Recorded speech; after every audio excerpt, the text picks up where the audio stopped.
Une jeune Allemande a failli passer un sale quart d'heure au pied de la Tour Eiffel à Paris. Un homme suspecté d'avoir commis cet acte a été interpellé peu de temps après grâce à l'intervention d'un vendeur à la sauvette qui a alerté la police.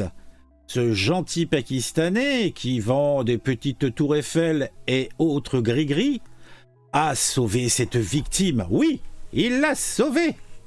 La victime est d'origine russe, allemande peut-être, mais d'origine russe. Donc, une femme sculpturale. Elle a raconté que l'agresseur, apparemment, est un Moldave. Dire Moldave, c'est carrément dire roumain, ou tout comme. Le gars, un petit peu aviné, lui avait proposé du vin avant de tenter de l'embrasser et de lui déboutonner son pantalon. Oh l'infâme, oh le traître. Elle a trouvé la force de crier, ce qui a mis un terme à l'agression.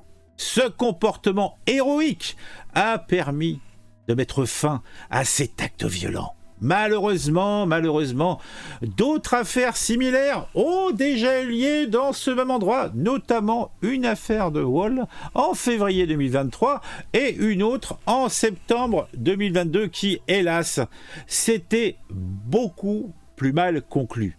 Ces précédents actes, j'en perds ma glotte. Ces actes de violence ont eu lieu dans des circonstances similaires, souvent sur fond d'alcool, ce qui montre que ce secteur, la Tour Eiffel, le Champ de Mars, en tout cas, tout ce coin vachement touristique qui sera vachement usité pendant les Jeux Olympiques, est un secteur qui montre la vulnérabilité pour les femmes. Cependant, l'intervention de la police et du vendeur à la sauvette dans cette dernière affaire montre également que la solidarité et l'action rapide peuvent jouer un rôle crucial dans la prévention et la résolution de ces actes de violence. En fin de compte, il est important de sensibiliser le public et de mettre en place des mesures pour assurer la sécurité de tous dans les espaces publics. C'est pour ça que la télésurveillance biométrique automatique, pour au moins qu'on ait des preuves des actes. Parce que intervenir un temps, faut pas déconner non plus. En tout cas, ces mesures pourraient inclure une présence policière accrue. Sachant que à Paris, il y en a quand même des flics, il y en a à tous les coins de rue. Mais alors, est-ce que ça serait dû à ces manifestations qui empêchent nos agents de la force publique, des agents de la paix, de sauver ces pauvres hommes et femmes qui se font agresser vertement par des Moldaves, voire même, pour tout dire, presque des Russes. Ils se contentent pas de l'Ukraine, mais ils viennent aussi en France. Les fourbes. Mais heureusement, il y avait ce sympathique vendeur à la sauvette. Donc je sais pas ce qu'il vend. Il vend des légumes? Non, là il doit plutôt vendre, je ne sais pas moi, des petites tours Eiffel. Comme ça se passe devant la tour Eiffel, c'est possible, c'est probable. En tout cas, il faut mettre en place des campagnes de sensibilisation à la prévention à la violence sexuelle, comme si ce n'était pas déjà le cas, ainsi que la mise en place de dispositifs d'alerte ou de sécurité dans les espaces publics les plus vulnérables. Il est également important de veiller à ce que les victimes reçoivent le soutien et l'assistance nécessaires, y compris des services de santé mentale et de conseil, pour les aider à surmonter les traumatismes liés à ces actes de violence. En somme, il est essentiel de continuer à travailler ensemble pour mettre fin à ces actes de violence et pour créer un environnement plus sûr et plus inclusif pour tous. Ben oui, c'est important. L'inclusivité. Pourtant, moi, je pense que notre belle nation s'est montrée inclusive en permettant à ce Moldave de venir s'aviner la gueule sur le Champ de Mars, en regardant avec un certain romantisme cette tour illuminée. En fait, je ne sais plus que penser, que dire. En outre, il est crucial de poursuivre les auteurs de ces actes de violence et de les traduire en justice. Mais quand ils auront rendu par le biais d'une prise de... peut-être une petite... un petit passage en prison, allez savoir. Après, surtout, en restant quand même dans une démarche inclusive, faut pas non plus l'expulser. Bah non. La France est un pays d'ouverture.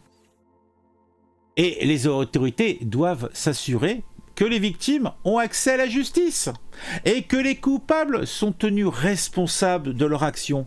Responsables, peut-être, mais faut pas non plus être trop méchant avec eux, parce que bon, franchement, je suis sûr que il fait pas de mal au chat, hein. Non, je suis sûr, hein. Cela peut également, en tout cas je le pense, contribuer à dissuader d'autres agresseurs potentiels et à envoyer un message clair que la violence sexuelle ne sera pas tolérée. Oh là là là, vilain pas bon. D'ailleurs, c'est pour ça que depuis moins d'1 an, au même endroit, on en est à, en tout cas, celles qui ont été déclarées. Allez savoir s'il n'y en a pas d'autres qui n'ont pas été déclarées. On en est déjà à trois attaques, dont 2 qui sont arrivées à terme. Mais je ne doute pas un seul instant que les autorités ont fait bonne garde et que maintenant cela n'arrivera plus. Parce que, on le dit souvent, jamais 203, ça y est, on est à 3 en moins d'1 an, on va peut-être calmer le jeu. Enfin, je sais pas, je pense. En tout cas, là encore, il est important. Il est vraiment important que les survivantes d'actes de violence sexuelle font... faut le dire, qu'elles font preuve d'une grande force et d'une grande résilience. Et il est crucial de les soutenir et de les reconnaître pour leur courage. Et moi, vous me connaissez, je suis toujours là pour soutenir et pour encourager. Enfin, il est important de travailler ensemble, en tant que société ouverte et multiculturelle, pour prévenir la violence sexuelle et créer un environnement sûr et respectueux pour tous. Cela implique de remettre en question les normes sociales qui perpétuent la culture du viol.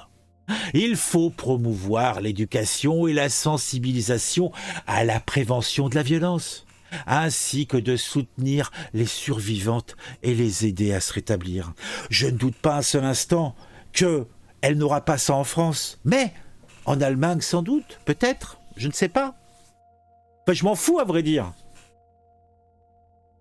Bah bon, pour résumer, on va pas passer 3 heures là-dessus. En somme, cette affaire met en évidence la nécessité de continuer à travailler pour prévenir et combattre la violence sexuelle. Et peut-être d'interdire à certains individus de piculer, ou de piculer, c'est pas français ça, plutôt de picoler au-delà de toute raison. Il est important de reconnaître et de valoriser le courage et la force des survivantes, tout en poursuivant les auteurs de ces actes et en veillant à ce qu'ils soient tenus responsables de leurs actions. Je me répète peut-être, mais c'est important. Cela peut contribuer à créer un environnement plus sûr et plus respectueux pour tous, ainsi qu'à aider les victimes à se rétablir et à se reconstruire. Ah ça, je l'ai pas écrit tout seul, hein. J'ai demandé à ChatGPT, et ChatGPT m'a sorti cette diatribe. Hein? Ah, c'est beau. Hein? C'est beau. Moi, franchement, je suis ému. En tout cas, elle a eu de la chance, la petite touriste allemande. Les cas qui ont été cités avant, ils en ont bu beaucoup moins. Bon, je pense qu'on a fait le tour de ce petit fait divers.